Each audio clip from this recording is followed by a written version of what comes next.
doitu me ummanni keenya doitu kanaan boo kaandura doi media kan jette kana quba qaba akkan isinitti quba qabaatuuf immoo amma kaasnee maal gochuu qabna gadi fageessinee kaayyoo isaa fi hojii isaa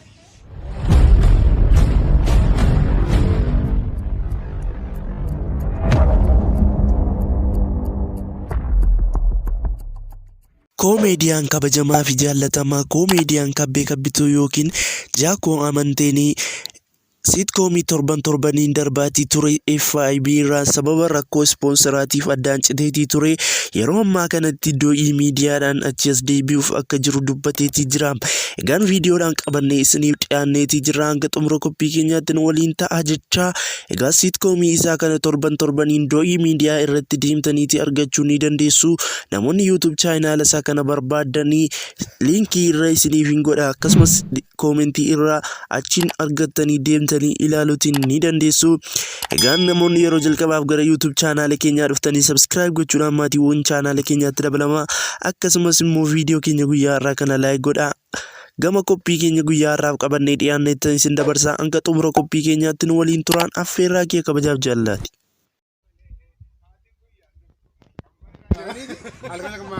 Kanaaf doitu me ummanni keenya doitu kanaan boo kaandura doi media kan jette kana quba qaba akkan isinitti quba qabaatuuf immoo amma kaasnee maal gochuu qabna gadi fageessinee kaayyoo isaa fi hojii isaa egaa ka doi media kana dura baay'ee namoonni quban qabani viidiyoo akkas sadan tokko arfan tokko irratti darbe bravo kabbada badhuufaan irratti darbaniiru baay'ee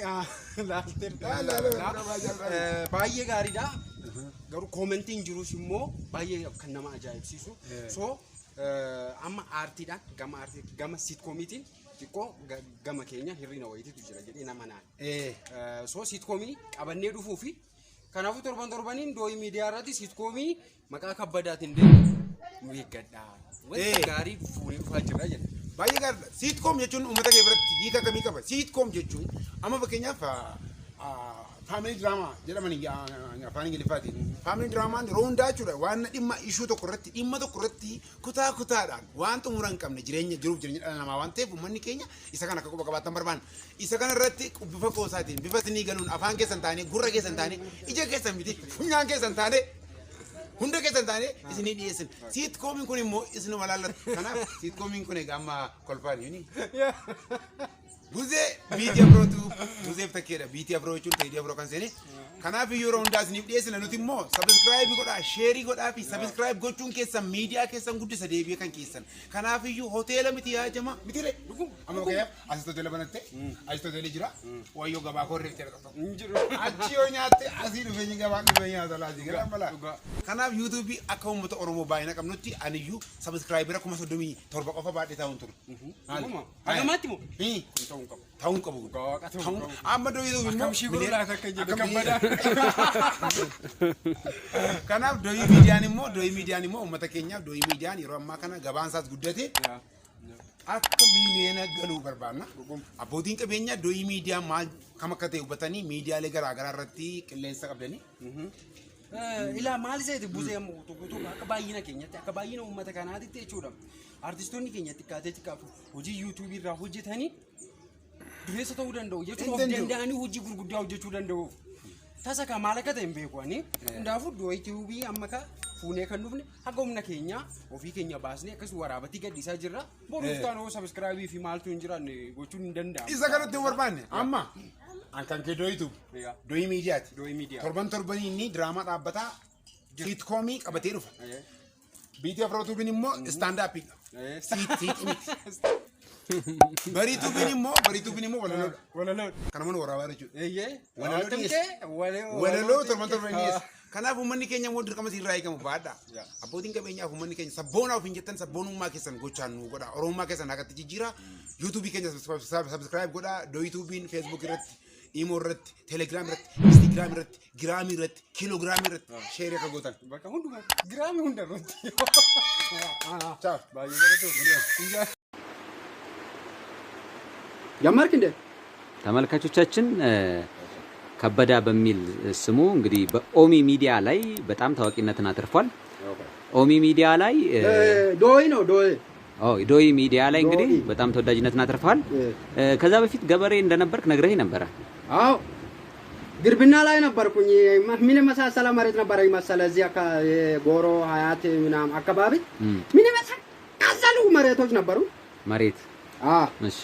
እና ዛሬ 12 13 ዓመተ ምህረት አካባቢ አመት ሲያቶካ አመት ሲበዚት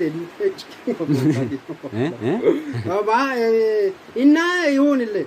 ኦኬ አሁን የዛሬ 10 ዓመት አካባቢ እንዳልኮ መሬቴ ተወሰደ። መንግስት ነው የወሰደው? መንግስት ማን ነው? እኔ አላውቅም ማን እንደወሰደ አላውቅም። እሱን ተወው። እሺ ከዛ ማለት ነው እሺ መሬት የለም፣ እሺ እህል የለም፣ ግርብና የለም፣ እርሻ የለም፣ ምንም የለም። ስራ ጠፋ። አንተም የለ። እሺ ረሃብ መጣ። 77 ድርቅ ምንድን 77 ድርቅ ለማይ በዚሁ ጊዜ ከዚህ አካባቢ ያለው ማለት ነው መሬት ተወስዶ። ኦኬ ከዛ ምን እዛ መሬት ወሰዱ ሰዎች የሆነ ነገር እዛ ላይ ሰሩና ና ዘበኛውን አሉ። የራስ መሬት ላይ አከሚት እና ኦኬ ባላፉ ማኪየር ማኖ በራሰው መሬት ከዛ በኋላ ዘበኛ ጠበቃውን አሉ። እሺ መኮርኩ ግን ሰለቸኝ። በራስ መሬት ላይ ዘበኛ ጠበቃ ሰለቸኝ። እሺ ከዛ በኋላ ምን አደረኩኝ? እሺ እምቢ ብዬኩኝና ቀንሲራ ፍለጋ እሺ ቀንሲራ ፍለጋ ሲዞር ከበደ አንዴ ወደ ኋላ እሺ ሲዞር ምን አለ? እሺ አንዴ ዳይሬክተር ነው ማን ነው? ካሜራ ነው ማን ነው? ዳይሬክት ማለት ያኔ ነው ተወርዶ እዚህ ነው ካሜራ ቀበተኒ ምን ለማለት ነው? ኦኬ ካሜራማን ኢሳን እነሱ በለሆነ ነበርኩ።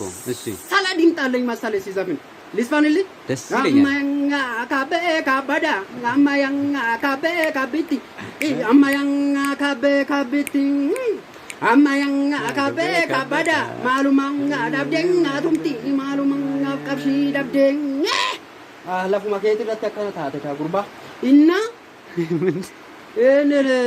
ድምጤን ሲሰሙ ማለት ነው ደስ አላቸው። ናስቲ ያሉ። እሺ አዛ ስራ ፈለጋ ላይ ስራ አጥቶኝ። እሺ ስራ ሲታጣ እንዲህ አይነት ስራ ነው የሚሰራ። አሁን የሚሰራ እሺ ቆይ አንዴ ከበደ እጅህን ብዙ እንትን አትበለው ካሜራውን እንትን ስለሚል ትንሽ ይቅርታ። እንደ ላርግልህ አይ ትንሽ ወደስ እሺ እና እሺ ስራ ፍለጋ ወጥቼ ቀን ስራ ፍለጋ ወጥቼ ይሄን ቀን ስራ ሰጡኝ ይላሉ። እሺ ቀን ስራ ሰጡኝ። እሺ እና እሱን እየሰራው ነው። ከዛ በኋላ ቀዱኝ። ከበደ ወደ ኋላ ቶል እሺ